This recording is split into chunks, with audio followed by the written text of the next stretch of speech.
Hello everyone, Fanta here. You're watching FANTAVISION. I'm joined with SBS. Hello.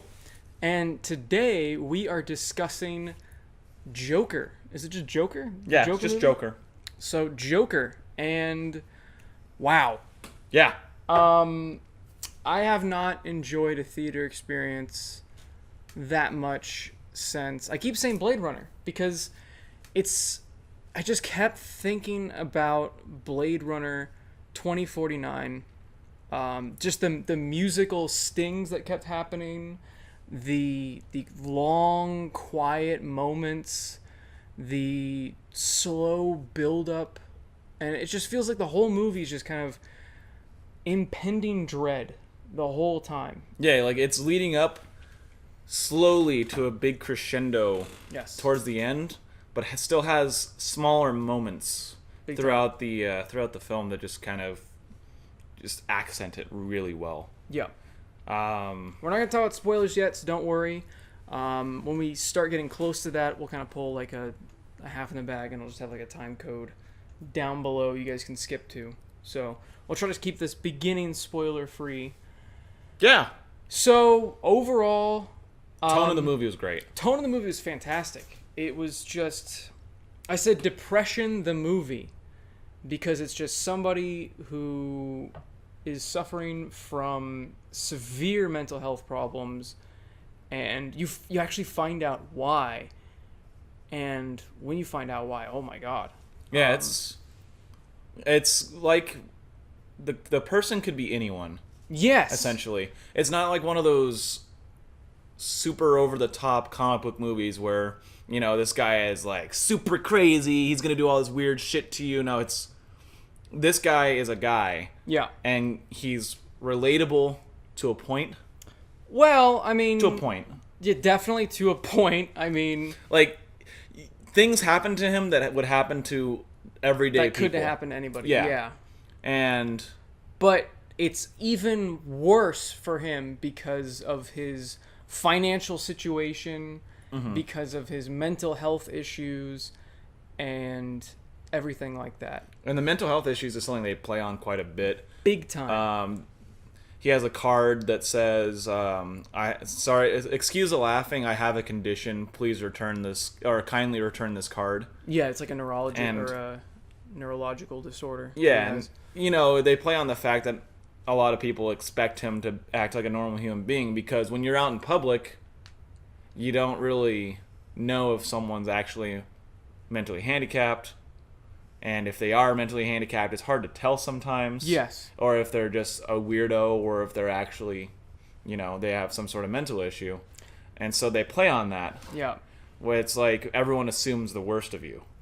And it makes you think of it kind of makes you reflect on, like you said, weirdo. I mean, because you think this person's a weirdo just because they're different or they're suffering from something that they can't control. Right. What really bothered me has nothing to do with the film. It has to do with the media and just the perception of this film and how people keep calling it dangerous. They keep thinking that, in fact, there was a cop. Yep. I've never seen a cop standing outside of a movie theater before. Have you ever seen a cop at that movie theater before? I don't remember. I saw him and I was immediately thinking, why do they think that this movie in particular is going to cause some sort of issue? This movie isn't about glorifying mass shootings of random people. That is never part of the film. So I don't really understand how the media is getting. I feel like none of these media outlets have ever even seen the film. No. They're just coming up with this BS Well, because they feel like... They've seen the old Joker, like the Heath Ledger one, that wanted to cause mass hysteria. That was his idea, his goal. Yeah. And then having him be the star of a movie, they put A to B together, and they don't actually think with their brains. Yeah. And that's the problem. Yeah. It's unfortunate that if anything does happen in a theater, if anything does come of this film, we know who to blame. It's the media. The media is sensationalizing something that it's just a movie. It's another movie that has come out. There's violence in it. It's very dark. It deals with mental health issues. It deals with somebody who has nobody, and they're worried about lots of loners out there wanting to grab a gun and starting to shoot people, but that's not what the movie's about. So, the people he attacks in this movie are all directly correlated to his life. Yes. They're people that have wronged him in some way and have basically exacerbated his mental issues. Exactly. There's no... It's just... He doesn't just go on a random killing spree. Did the Joker in The Dark Knight ever just randomly start killing people? It was all part of his not plan. Yeah, but so he didn't do anything to people that were specifically related to him, but it seemed random, and he definitely had a random group of people in boats and stuff. At the end of the movie, like he was a lot more random chaos than this guy was. Yeah, this version of the Joker that Joaquin Phoenix plays is, like I said, he's relatable to a point. It didn't feel like I was watching a comic book film. No, not at all, which is great. The music always felt like it fit. Mm-hmm. And there was lots of atmospheric music, which I love, and I forgot how much I loved it because it doesn't feel like a lot of movies do that a whole lot. Yeah, ever since Guardians of the Galaxy, it seems like a lot of the big popular ones are just throwing a lot of big hit popular tracks instead of actually having a nice score. Yeah, that goes with the film. I mean, it does have some well-known songs in the film, but it goes along with what's going on. And they're not overdoing it. No. Like they had a background of Everybody Plays the Fool Sometimes. Yeah. I actually like that song a lot. Yeah, me too. Then they had the like the sports stadium. Yeah, the sports song. Which made me laugh. It was very well placed and far apart from the other popularized songs. Yeah. And it kind of... It's funny because it didn't feel like it fit in the film, and that was the point. Yeah. It didn't fit what was happening in that moment. And in fact, they actually cut it off. Yes. At a really good point, and it's just goes back to his reality. Yeah, he's in his own fantasy, and then he's just pulled right out, and we're pulled out along with him. And I mean, this is kind of later into the film, so I guess it could be spoilers. Kind of, we're kind of being vague. Yeah, well, while he's dancing, there's the two people standing on the top of the staircase, just staring at him like, "What the hell is fuck's wrong he doing?" With him? Yeah. What's he doing? Yeah. I want to dive into spoilers. We're 9 minutes in already. Time code right here. The time code. If you don't want spoilers, it's probably just near the end of the video. So the laugh that this Joker does is amazing. Yeah. It sounds like somebody who is insane, because Joaquin Phoenix is insane. He's insane. He listened to a lot of people that have that condition where they can't help but laugh. So because he actually did study, it's kind of like in Us. I haven't seen the movie, but that creepy. Did you ever watch the trailer where it's like Get Out? It's like the second film of the Get Out thing. Anyway, Us is the what is it? The Key and Peele. It's the that's the films that they're directing, right? Well, it's just one of them. Oh, just one of them. It's okay. Peele, I think. Peele. Okay, well, Peele? I don't know which one.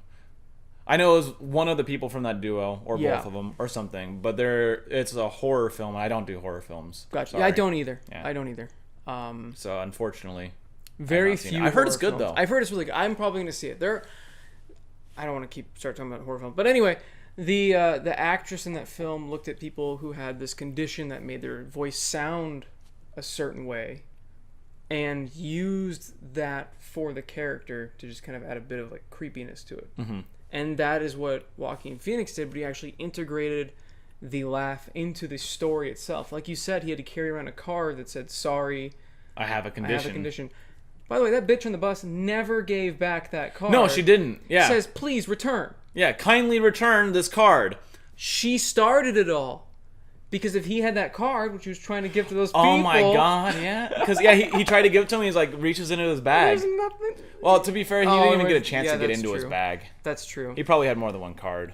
So... I don't know. This Joker is created because the world is just a shithole, The city is just a mess. People just beat him up for just laughing. I mean, people beat him up for literally nothing sometimes. Yeah, It's they mug him at the beginning of the movie. They steal his sign and then beat the shit out of him for no reason. And he just lies down and takes it. Yeah, there's nothing he can do. There's a bunch of them. What is he going to do? He's this, like... He looks like he has not been eating enough. He's skinny as hell. What was interesting was in the interview, Joaquin Phoenix said that... I don't know if it was the director or Joaquin Phoenix, but they wanted the character to look like a hungry wolf, which was interesting because they said the same exact thing in Nightcrawler, except Jake Gyllenhaal said he wanted to be like a hungry coyote. Yeah. I was like, whoa, wait a minute. Jake Gyllenhaal and Joaquin Phoenix are essentially the same person. What would be interesting is if in the sequel, Jake Gyllenhaal was in it and he was like one of the followers. That would be... That'd be really cool. Yeah. Maybe he becomes the next Joker as this one dies. And like the Joker is never one person. It's just the embodiment of insanity and anarchy. Right. That gets passed down over and over and over. Not to get too deep into comics, but in the comics there's a machine that can answer any question. And so Batman at one point asks who the Joker is, and it just basically cuts off saying like, no, that's impossible. And watching the game theorists, it's basically what they think is that there's multiple Jokers, and that he's like, there's no way. And it's like, no, you're creating them is what the machine tells him. See, this one, the Batman doesn't create the Joker. Right. The society does. Society does. And I feel like the news is freaking out because they think, oh, well, this is glorifying somebody who is striking back against society, when in all actuality, it's really not. He's not lashing out at random people. He's lashing out at the rich and the powerful that is continually mocking and shaming the lower class. Mm-hmm. I mean, he calls them clowns. Mm-hmm. And that's what sparks the riot. It wasn't just the Joker killing those people. That wasn't even the Joker yet.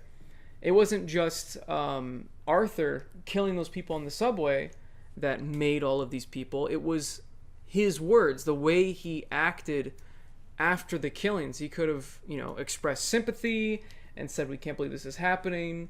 We're going to try to make sure this doesn't happen again. Instead, he just criticized and put those people down. Right. That are in that, and it's like, obviously there's something wrong with them.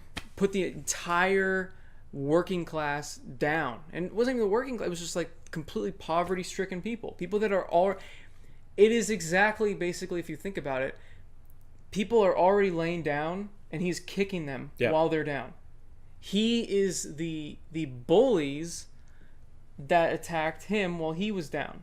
Mm-hmm. So it's that attacked Joker while he was down. Yeah. Yeah, that attacked Arthur.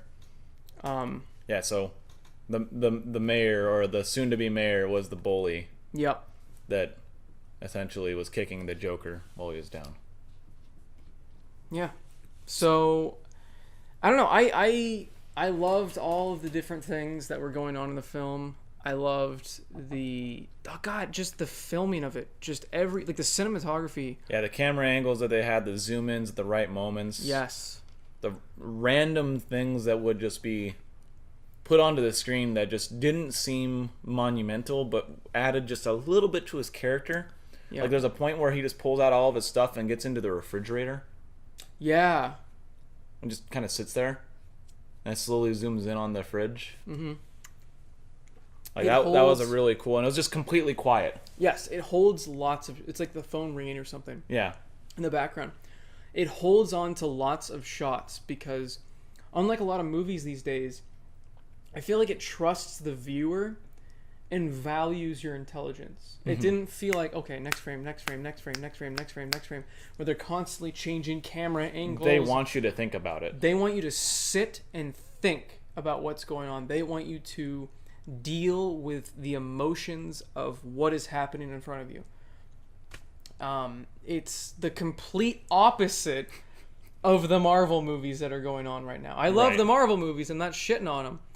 But those are for mass market. They're just next scene, pop. Yeah, they're music, mass appeal, sell all the shit. Yes. There's not going to be anyone buying Joker action figures from this movie, at least. No. Like, from other movies, like merchandise, whatever. But, like, from this movie, there's not going to be any merchandise except for maybe, like, a t-shirt that has a line on it or something. Even though this Joker wasn't the most evil Joker, this was by far the most intense and brutal version of the Joker, because it was so grounded in realism. It felt like a real person. Yeah, anyone that died in a very realistic Jesus way, Christ. and they showed it. Yes, something that They really allowed it to be shown. something that really bothered me about The Dark Knight was when they shoot people. There's no blood. There's literally nothing. Yeah, there's they just not die. even puffs. There's just literally. It's There's like like a smoke. stage play. Yeah. Not even a smoke sometimes. Yeah, sometimes, yeah. And They just go, "Broop," and they just fall over. Yeah, that's what happened in the bank in the very beginning of the Yeah. film. And He like angles back and shoots the gun, and the guy falls over on And I'm like- next to the bus and just kind of falls over. It's like, and the guy with the shotgun. yeah, that too. Is he out and then shoots the guy, which nothing happens, and then which took me out of the film. I know that's such a weird thing, but it kind of destroys your suspension of disbelief, and it kind of pulls you out of the story that's being told when it is already showing you this is fake. This is like a stage play. They were talking about how they wanted those movies to be hyper realistic too. And they didn't. If they even did a little bit of blood, there doesn't have to be a whole lot. Realistically, It doesn't there have to be wouldn't as much as there was in this movie. No. This movie No. did it. This movie freaking did it. It reminded me of it wasn't like quite Tarantino level of blood, but when somebody was realistic. was shot, their brains were everywhere. Yeah. It was The gunshots, Fuck. you felt them. yes. They Because were there were loud. very few, Yeah. and when they happened, they happened. There were very few deaths in the film, but when they happened, they were They were very powerful. impactful. Yeah, Yeah. definitely. Only 4 people died. I think it was 4 people that he was directly responsible for killing. Do you want to count the other guy on the subway? What other guy? No, there was the 3. Yeah. And then there was the guy with the scissors. Oh, I forgot about him. And then there Oh was my god, yeah. that was... The scissors scene was brutal. I wasn't sure if that was real. I wasn't sure if that happened at first, but then like he started talking to the guy, and the scene kept going, and I'm like, because some of the things weren't real. Right. There's an unreliable narrator, sort of. I mean, it's not Like you're inside of his head exactly. Yes, because he has a girlfriend for a large part of the film, which it didn't make sense to me. I'm like, why in the world would she ever be with him? Why would she like that he followed her? Right? Because she comes to his door and she's like, "Did you follow me?"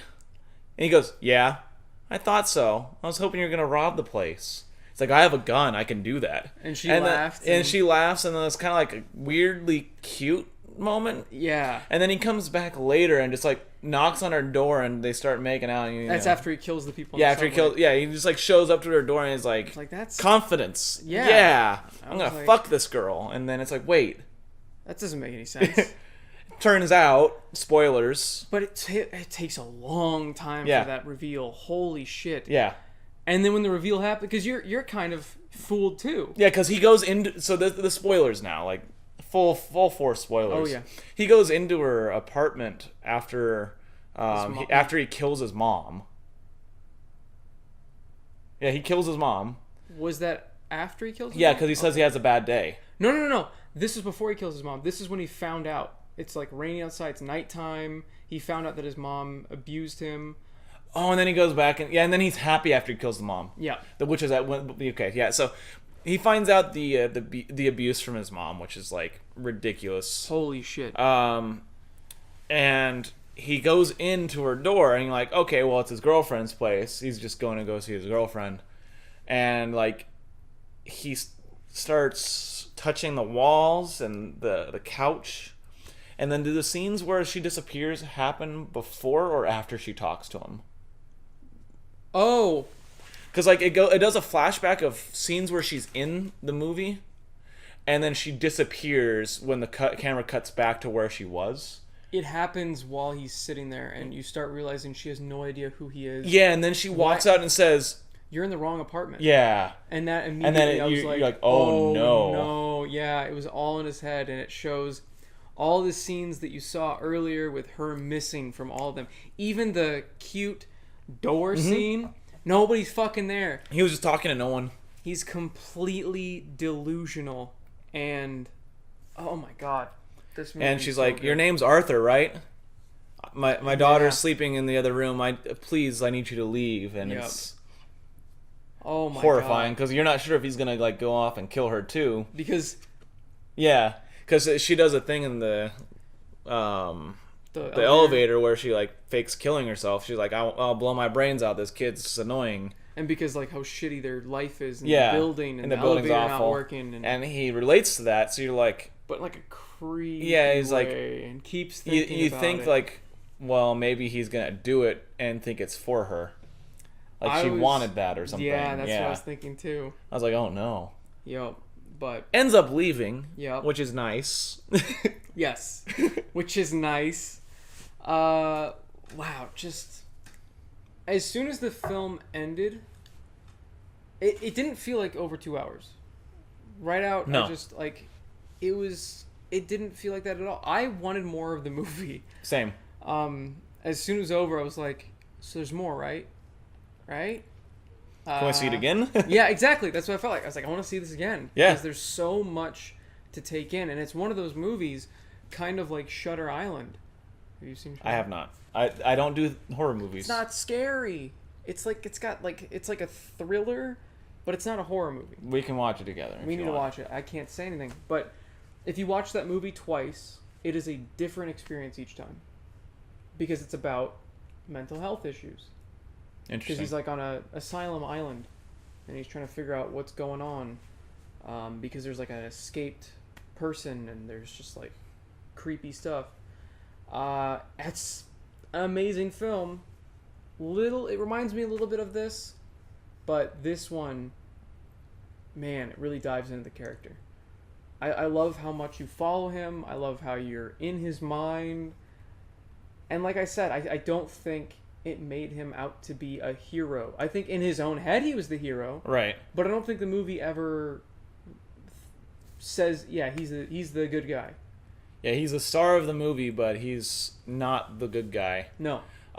One part that I am curious about is, so, you know, the things that happen but didn't happen, that kind of come in and out of the movie. The part where he was in the stands, it does like a flashback, it looks like, while he's watching the comedian. It's basically like David Letterman. Robert De Niro plays like the late talk show. That was so good. And so he's watching him for the first time, and it does like this flashback, or it seems like it's flashback, or even a flash forward. You're not sure at the moment. And you're like, and he's in the theater, and he's like, and Robert De Niro says a joke, and he starts laughing, and he starts telling another joke, and he goes, "I love you, Murray." Yeah, Murray. I love you, Murray.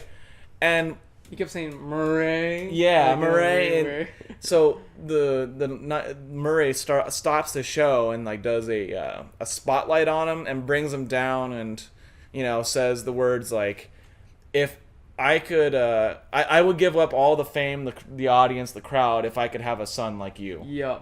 And towards the end of the movie, you start thinking like, that probably didn't happen. What do you mean towards the end of the movie you thought that didn't happen? Well, like, it immediately shows it didn't happen because he's sitting there watching the TV. I thought it was a flashback. Oh, no.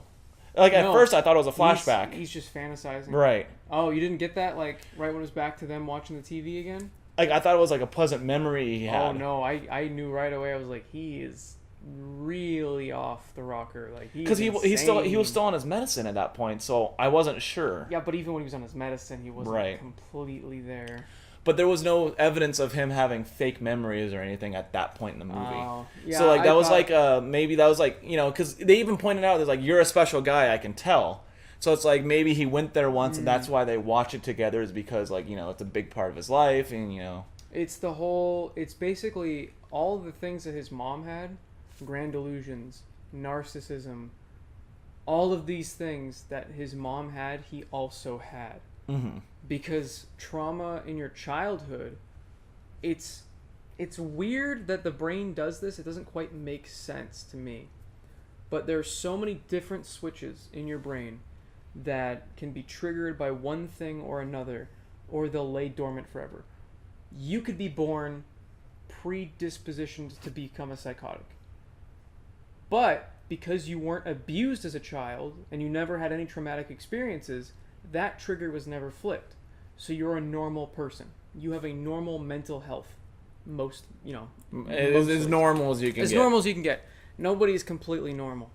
And if you look at what happened to him as a kid, and the reveal about what's wrong with his mother, yes, it all starts to make more sense. Exactly. And something like that probably happened to his mother as well, which is why she let the same thing happen to him, because he was physically abused and had very severe head trauma. Mm-hmm. And, I mean, we've seen with these football players having constant, I'm trying to remember what they're called. Concussions?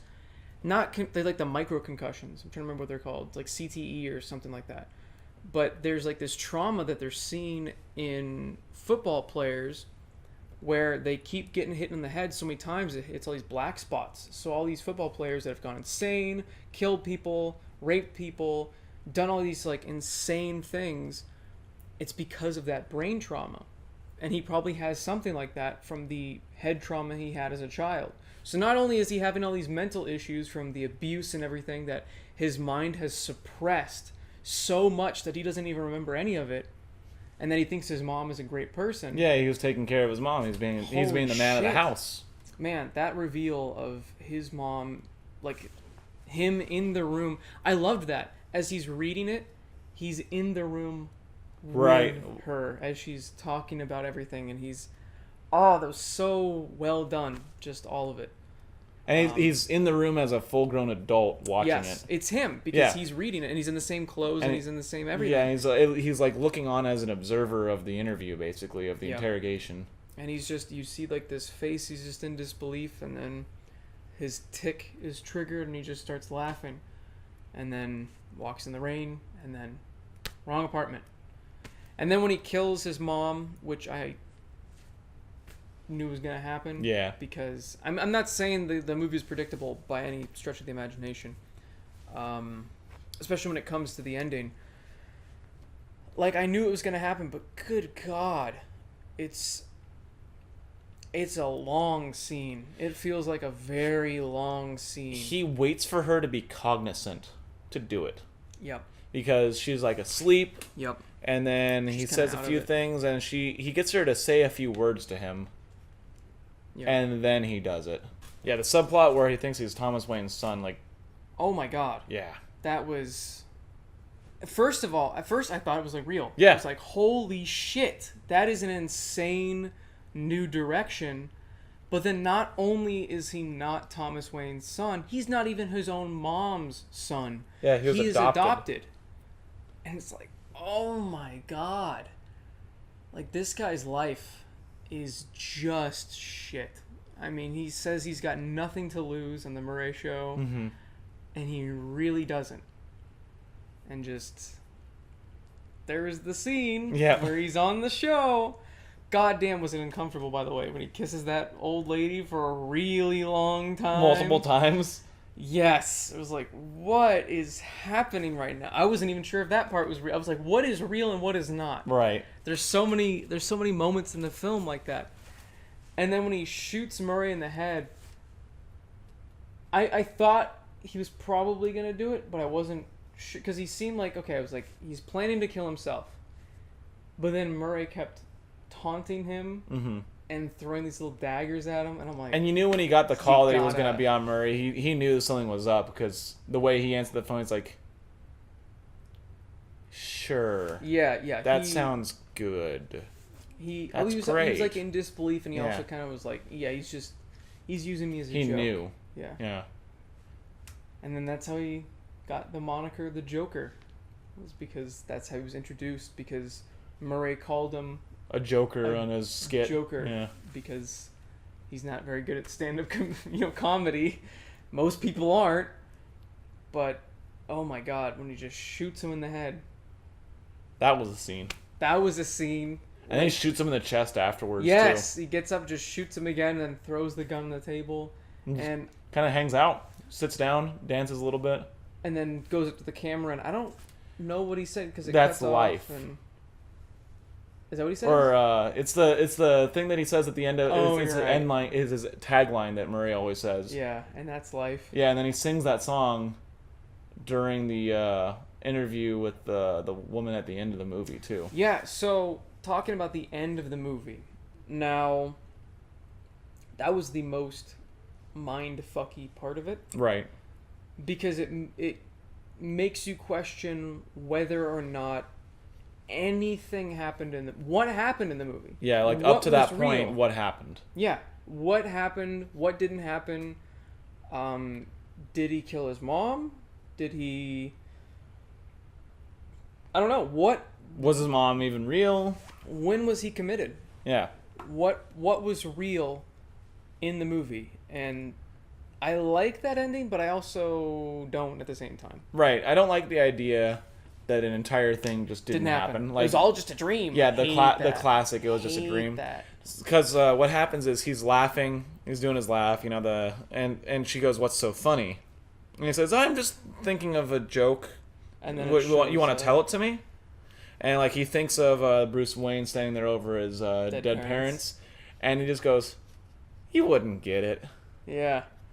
And then he walks out of the room with freshly stained blood on his shoes, tracking it all. Yeah. Yeah. So it implies that he kills the social worker too. Yep. Because then he starts getting chased out by asylum workers. I'm assuming it's the asylum. Yep. Kind of like dancing down the hallway, and he goes, "Oh shit!" And he runs one way, and he's getting chased by other people. And I couldn't tell if he was running the other way or if he was chasing them on the way back.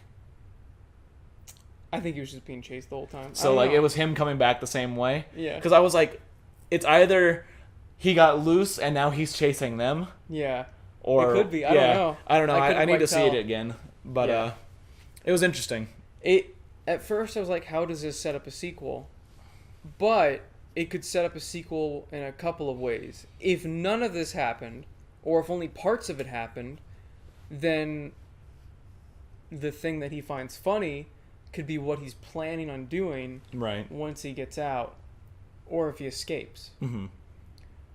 And that would, of course, there could be like a Batman movie like that. Supposedly, is this Joker going to be in the new Batman movie? I don't even know. I don't know if there's a... I guess they planned one. You didn't know about that? No. It's the guy from Twilight as the new Batman. Edward Cullen? I don't know what that. Yeah, that's like the main vampire guy. Yeah, what's his actor's name? Edward Cullen. I don't think that's his name. Wasn't it? I think that's the name of the character in the movie. Isn't it? I don't know. Robert Pattinson. There you that go. Guy. How'd you know the main character's name? I don't know. Are you a Twilight fan? Yeah, dude. I just watched that episode of Parks and Rec again. It's funny. Yes, Twilight. Anyway, so yeah, that's the new Batman. Yeah. I don't know anything about him. I haven't seen him in any movie. Yeah, I mean, he's definitely way older now than he was then. Like, just seeing this picture of him alone. Yeah, he could be good. Like, I don't know. I could see it. Whatever. Yeah, whatever. Past movies doesn't mean you're... Like, if we're going off of past movies, Joaquin Phoenix and, like, half of the things he's done, like, he... All over the board, man. Oh, man, he's an actor. The last thing I remember him being in was a movie called Her, where he's falling in love with basically his Siri. Oh, yeah, I need to see that. I heard it was really good. Yeah, but it was like... what the fuck kind of movie. Yeah. Like, so you can't judge someone just off of that on what they're going to do in the future. That's true. Like, if I would have been like, oh, it's the dude that fell in love with us. Yeah, but those were bad movies that he's known for. Twilight and all that crap. Whereas Her was like yeah, that's true. Critically acclaimed, and he was in Walk the Line. I'm trying to be positive here about Robert Pattinson. Oh. I'm trying to shine a light. Who was the last Batman in Batman vs. Superman? Ben Affleck. Ben Affleck? Affleck. Affleck. Is that what it is? Yeah, I don't know. Ben Affleck.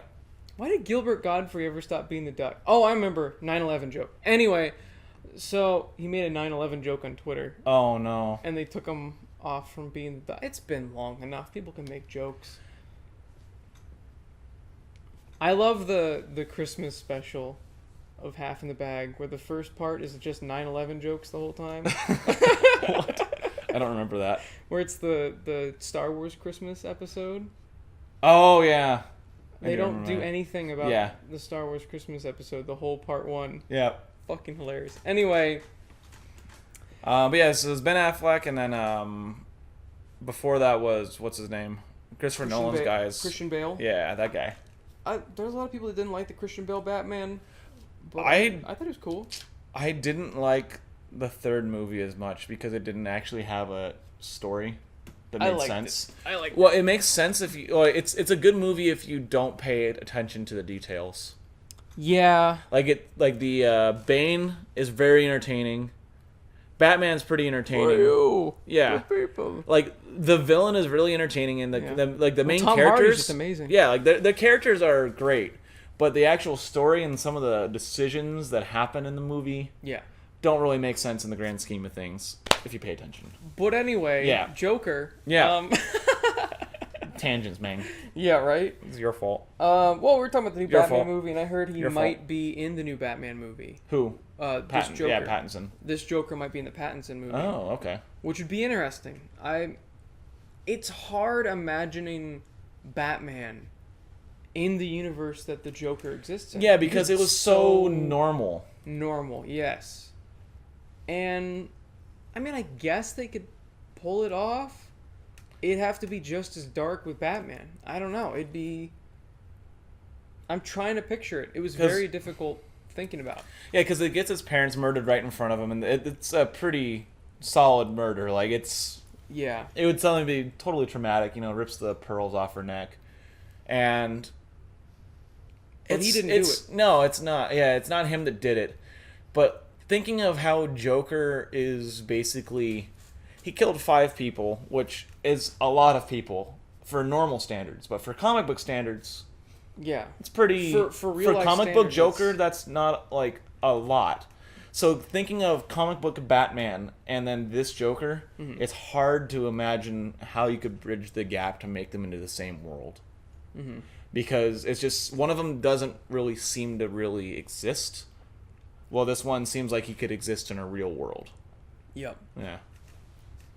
Be interesting, because now at the end of this movie, if what he was laughing about, his joke, was actually real, then he's got a huge following, Yep. and he doesn't really need to be out in the forefront. It's his followers that, could be part of the problem, not necessarily just him. But now Yeah. that I'm thinking about the movie more, it makes me think either more things didn't happen, or the whole movie really was just in his mind, except for maybe select parts. Because when he goes to Wayne Manor, why the hell would the security be so lax with Thomas Wayne's son Bruce just out near the gate? And He lured him out to the gate. Wouldn't the kid be freaked out like, Dad, the There's fuck a clown. There's a freaky clown dude outside. If I was a kid and I saw that, I would sprint inside and tell my parents, like, there's a guy outside. What is happening? I don't think Bruce Wayne is a complete idiot. No. Like, he's a little kid, but he's old enough to know stranger danger. It's like the first thing that you're taught. By your maid. And he's just sitting Because there. he's And not being raised by his parents. it's like, what kid would allow a grown man to just touch his face like that. touch his face? Like, Yeah. I don't know. And then the whole interaction with Thomas Wayne in the bathroom. Maybe he just views him that much of a prick, so it's kind of justified. Maybe that's his view of this person, and because he's got this skewed view based on what he said on TV, that's how he thinks the interaction would go. He'd get punched, and he would be brutal about it, and he'd just be a mean person. But maybe none of that happened. Yeah. I don't know. I thought that's when he was going to kill them. I thought it was too, yeah. It's like, oh shit, this is when Bruce Wayne's parents are going to die. They're both going to leave the theater and he's going to take him out. Nope. Nothing. Yeah. Just gets punched in the face, and then he's back home again. Which, again, he's in the same position in that bathroom. Jump cut. Same position at home. Yeah. I don't know. Which is what kind of happened with the TV. Where he's sitting upright. Right. Flashback to something that didn't happen. Flashback, he's in the same position. I don't know. The movie makes you crazy. That's the danger. It makes you question what is real and what isn't, which is phenomenal filmmaking. Yeah, it's great. It's a movie that makes you think. I want to see it again because I want some more definitive answers. There's so much going on. It's so dense. And Stop. Stop. But yeah, I highly recommend it. Yeah, we'll go on recommendation. Do you recommend it? Yes. Yeah, absolutely. I want to see it again. It's definitely not a kid's film. I am going to buy it day one. Yes, it's not a kid's film. It's a movie that isn't going to please everybody. If you're there shoveling popcorn down your face, you're not going to... and you're waiting for the next action scene to happen. You're going to have a bad time. You're going to have a bad time. There are eventful things that happen in the film, but there's not nonstop action. In fact, there's not a whole lot of action at all. Right. And I was completely fine with that. The tension of the movie and just the... I never let up. Prolonging, like, feeling that something inevitably was coming was enough to keep me entrenched in the movie the entire time. There's just this uneasy feeling the whole time. Right. Like you're never... It's the kind of thing my girlfriend would hate. Because I showed her, like, an episode of Doctor Who where it was kind of like that, and she's like, I don't like this. Oh, I don't like this. On Yeah, edge the whole time? you just feel it. I loved it. Yeah, it's great. I loved It's it. my favorite kind of If feeling. you liked 2049, you're going to love this movie. If you love this movie, go see Blade Runner 2049, and you'll see why I really compared the two a lot. Because I just kept thinking... It made me want to watch Blade Runner again. Because I was like, this is... I found my kind of movie. Constant dread and depression. Have you seen the episode called Midnight from Doctor Who? They're all on a train. Which... It's David Tennant, his season 4. I need to see this. We can watch it tonight. It's an hour long. All right. It's one of my favorite episodes. It's very not normal for Doctor Who.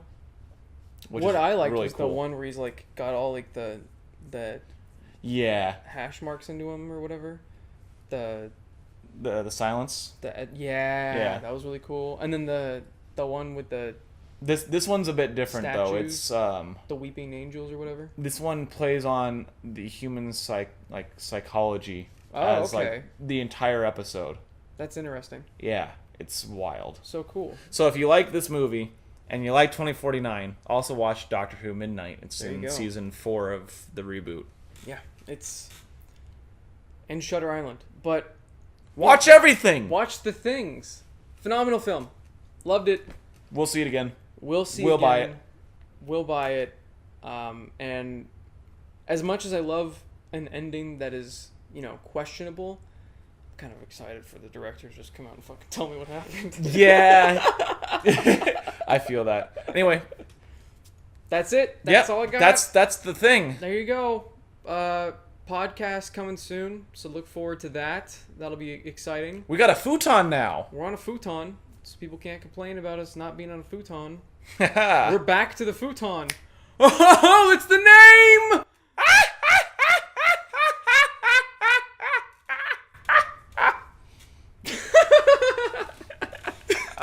All right. Thanks for watching, everyone. Fantastic day and all that. Cheers. Cheers. I'm out.